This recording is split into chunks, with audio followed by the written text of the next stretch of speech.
mainly through Hollywood. The past has been promoted as being very brown, but in actual fact, it was very brightly coloured, as you can see from the cloth that we've got here. And all these colours are achievable with natural dyes. So there was very bright yellow, reds, blues, all sorts of wonderful colours that they could get from the plants.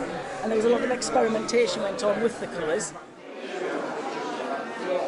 Well, the primary one is A, the condition which you find when it came out of the ground, which with textiles tends to be pretty poor.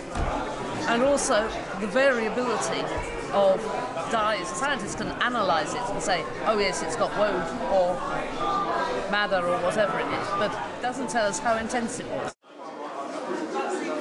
That's about the day's spinning, I'd say. It's hard to tell. It depends on a whole lot of things. This is beautiful because it's been combed and it just spins really easily.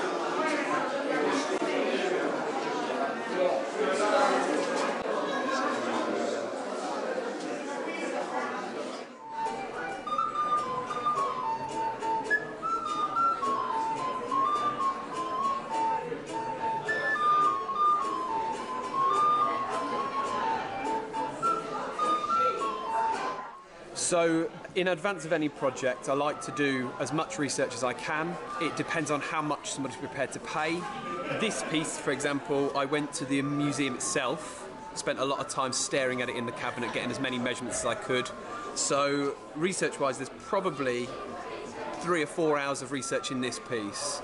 Then to produce it, to turn that into an actual product, that's where the real time goes into making something like this. The sword, including the scabbard, is probably the better part of a day and a half to 2 days worth of work.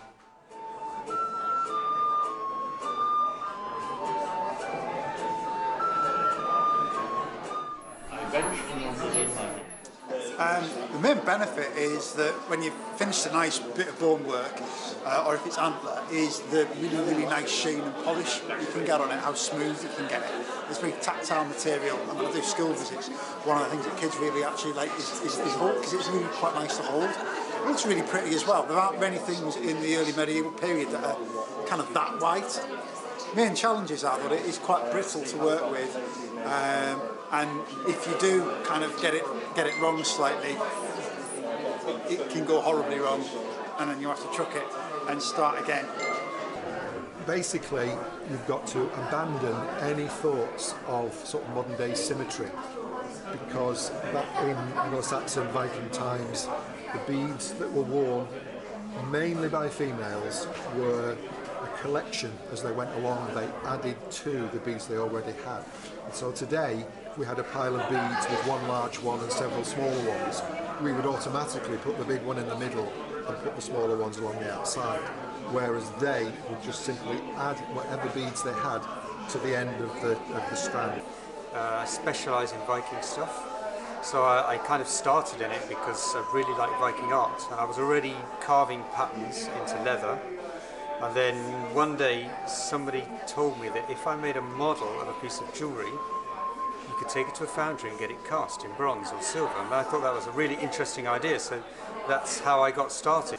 So I can give you an example. So sometimes I just copy pieces. So this is a copy of a sword shape found here in York. Sometimes I adapt pieces. So this is similar to pieces that have been found, like a small Mask of Odin, but I've changed it a bit. And then some pieces like this are completely my own design, but I'm using the Ernest style, so I'm using the same style that the Vikings use.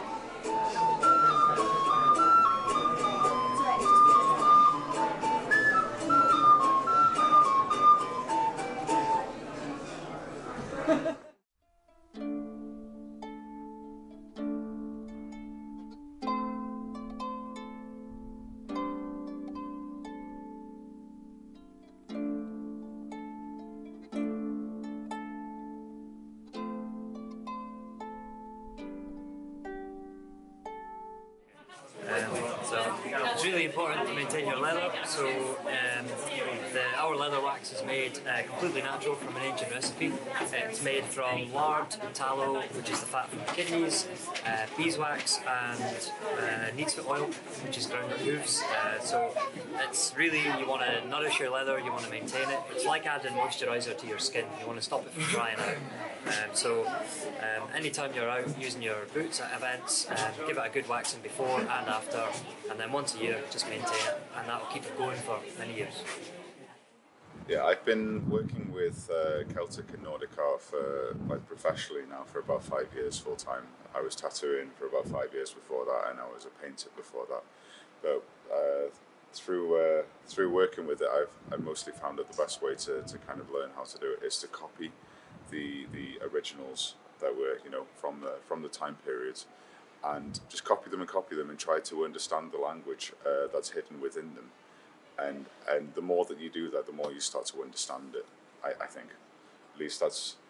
I wish that I knew that from the start, because in the beginning, I tried to do my own interpretations and not necessarily follow what they were doing. But they're basically, you know, they were the best at it. They had, you know, so much tradition behind what they did, and it just put so much wealth into the artwork that I still don't really think could be replicated today.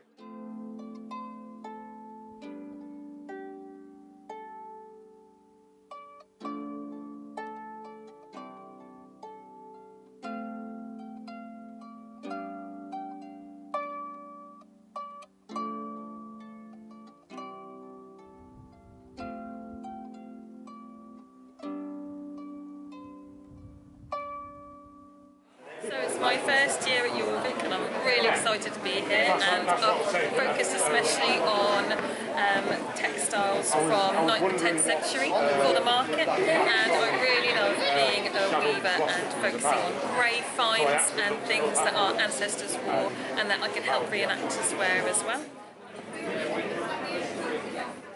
So what I'm doing at the moment is an ancient heritage craft called null binding, and it's based on using a single needle and long lengths of yarn. So as you can see, it takes quite a long time to slowly build up your items, but what you end up with is a set of really tightly, closely woven stitches together.